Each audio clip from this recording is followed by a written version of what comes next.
Okay mga hunters, good morning, good morning. Update tayo sa yung grabe makalimlim pugad sa dapuan. Ito na pala siya mga hunters. May potential talaga. Isinabit ko sa puno para hindi siya maging tagbalayon, pero ganun talaga mga hunters, no? Pag magandang pagkapili talaga sa gubat, yan talaga. Pag may galawan sa gubat, ganon talaga ang alimokon hunters.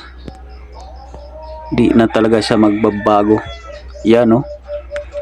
Mahilig pala siya sa pugad talaga mga hunters.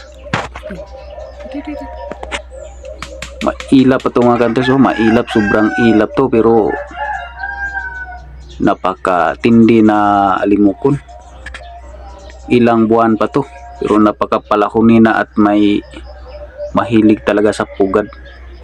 May galawan kasi to mga hunters sa gubat mga hunters, no?